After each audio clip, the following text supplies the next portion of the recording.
Today, we talk about all the happenings in our industry. This show is for everyone working at the coalface. Digital, business, marketing, social.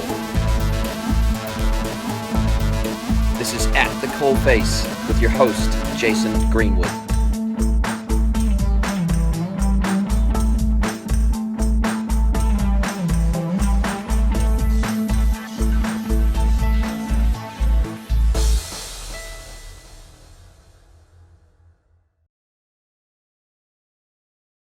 Hello everybody, I'm Jason Greenwood. Welcome to episode 25 of At the Coalface.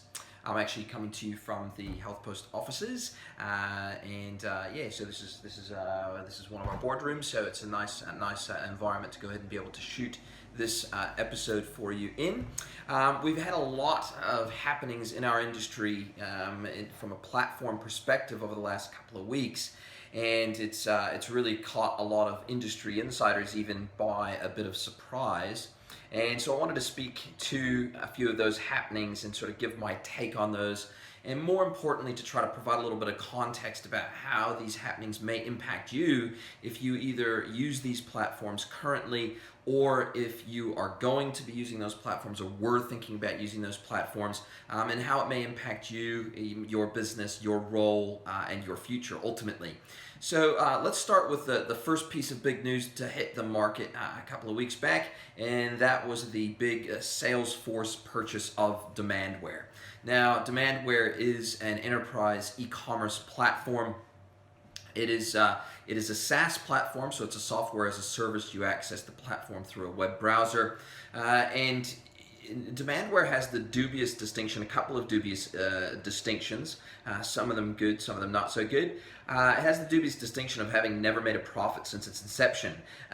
So it's interesting because most of the other SaaS companies, the cloud companies out there, are highly profitable, and it is definitely the architecture of the future. So it's surprising that Demandware hasn't been able to put together an offering that allows their costs to be less than the profit that they make off of selling their product or leasing their product effectively. The other dubious distinction that Demandware has is that it charges, its charging model, its subscription pricing model, is based on taking a percentage of your revenue as a merchant. So it works particularly well for brands that have high margins either as a business or as a vertical that they operate in, where they have high margins and they can give a percentage of that away to Demandware. So you'll often see Demandware play very well in the apparel space, the fashion space, the clothing space, because that vertical tends to have very high margins, and as a result of that, they can these big fashion brands with multiple chain stores, etc., can afford to give away a percentage of their take to Demandware for this high-end enterprise site experience. Demandware also has an element of content management built in, an element of marketing automation. It's got some other elements built into the core platform in terms of order management and some of the other platforms that make it a little bit more like an ERP. It's not a full-blown ERP because it doesn't do financials, it doesn't do warehouse management, it doesn't do some of the other high-end ERP functions that you would expect out of an ERP system. So it's not a full business management platform, but from an e-commerce, omni-channel commerce perspective, it fulfills a lot of those requirements for medium to large-sized businesses. So the other dubious distinction that Salesforce has is it's never made any money either. So, and they're also a cloud/SaaS product. So it remains to be seen whether two companies that have never managed to be able to make any money can actually make money together. And with the money that they paid for Demandware, you'd want them to make some profit sometime soon. So it's going to be really interesting. I believe that if you look at this from a top-down perspective, I believe that Salesforce is starting to make a play for building out a full business management stack a la NetSuite. So I believe that Salesforce has NetSuite in their sites. They need a lot more components to their stack to be a full business management platform, a full business management application in the cloud, SaaS, etc. So it's really interesting to understand and think about where they may be headed. There are some third-party tools built on the Salesforce platform, or they're built on their modular development platform. And so it remains to be seen. Financial Force is one of those from a financial management perspective. Financial Force was actually an aged platform that they re-envisaged on the Salesforce platform as a module that plugs into Salesforce. So it really does remain to be seen whether Salesforce can add in the order management piece, can add in the warehouse management piece, can add in the financials piece natively within their stack to really prove a credible threat to NetSuite, but definitely one to watch. Salesforce is very, very strong in the CRM space, or the customer relationship management space, but primarily from a B2B perspective. So by picking up Demandware, they actually pick up some of that knowledge around how to interface with B2C customers. So obviously Demandware, that's their whole specialization. They specialize in that touch point across digital of talking to the end customer, and they understand very well what is required to make that happen in a seamless way and what kind of customer data in the back end they need to have access to provide that seamless customer experience. So I believe that they acquired Demandware because there really wasn't any other SaaS e-commerce platforms out there in the marketplace to acquire. They needed to acquire a SaaS product because Salesforce is already a SaaS product, and so philosophically they needed to acquire a SaaS product to make their narrative consistent. So it remains to be seen whether they can make this a successful marriage in the cloud. I think it could be. If you're already on Demandware, then obviously you'll be very happy because it means that the Salesforce integration will become tighter over time, and it means that you will then start to have access to bundles with Salesforce functionality built in, likely anyway, as part of your subscription. So it is probably pretty exciting for people who are already on Demandware. I don't think it makes it compelling enough for people who can't afford Demandware today to all of a sudden, because now we've got Salesforce potentially as part of that bundle, that all of a sudden it makes it make logical sense as a business application stack. I don't think it does yet, but it may do in the future. The other piece of big news that came out of the marketplace, also around a SaaS company, is Bigcommerce stating openly to the market that they're preparing themselves for an IPO, an initial public offering. Now, I have very mixed feelings about this. I love Bigcommerce. I love the guys over at Bigcommerce. I know a lot of them very, very well, right from Brent Bellum all the way down, and I think they're doing some great things over at Bigcommerce, especially with their enterprise product and where that's going. I've been involved in a couple of Bigcommerce enterprise projects, and it is an awesome SaaS platform that just gets better each and every day. Originally founded in Australia, still have a massive development team and management team based in Sydney. So I've been over to their offices on a number of occasions and hung out with those guys over there. So I think they're doing great things, and I'm very, very concerned that an IPO can force them into a position where they're trying to provide, because they legally have to, the best value for their shareholders. So will that continue to be the best value for the merchant? It remains to be seen whether they can keep that corporate culture that they've managed to build, that fantastic feel to their team, that fantastic pace of development, when all of a sudden you are accountable to shareholders instead of just private investors and private equity holders. It does become more challenging to retain your corporate culture. So I hope that they can. I hope that they can maintain their pace of development and innovation, because I think their best days are ahead of them if they can.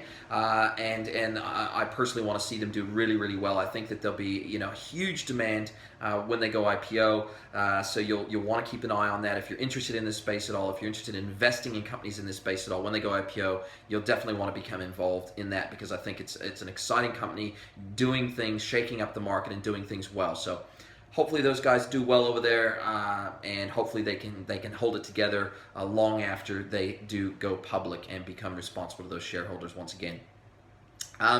The other big piece of news in the marketplace is Marketo was bought by private equity. So very interesting move by Marketo to sell themselves to private equity and effectively be taken private again. Marketo is a marketing automation platform similar to ExactTarget, similar to Bronto. It focuses primarily on email marketing and segmentation and personalization, and they have a really good platform. They're definitely considered an 800-pound gorilla in the marketing automation space. They primarily focus on marketing automation for omni-channel commerce businesses. They're very successful. and I can see the desire for private equity to snap them up. It was rumored, in fact, when NetSuite purchased Bronto last year, it was rumored that the decision to go with Bronto was basically a toss-up between purchasing Bronto or purchasing Marketo. And so very interesting that NetSuite chose to acquire Bronto. I think that's pretty good news for Bronto and NetSuite. NetSuite picks up the marketing automation piece from Bronto and all that IP that sits in that company, and Bronto now gets to access the full NetSuite customer base. So, fantastic move for them. Marketo obviously got passed over in that deal, if the rumors are to be believed, and obviously they saw a chance to be picked up for a premium by private equity, and for those initial founders and managers of the company to do very well out of it. Once again, when you make that big of a transition in terms of kind of who owns you and who owns your destiny and your future, it can throw monkey wrenches into things if they try to mess with your secret sauce too much. So if you run Marketo, certainly there could be a little bit of a gray area there about what your future from a technology perspective looks like, and some question marks there. So hopefully they can put those concerns to rest with their existing customer base as soon as possible. Give their customers confidence that it's business as usual and that Marketo will continue to have a strong product development roadmap and continue to innovate in that space, because I think that space is one of the hottest spaces moving forward in terms of marketing automation. The final big piece of news, and it's probably the single biggest piece of news that's been talked about over the last week, would be Microsoft buying LinkedIn. Now, I don't have to tell you how big and how, in some respects, perhaps scary this is.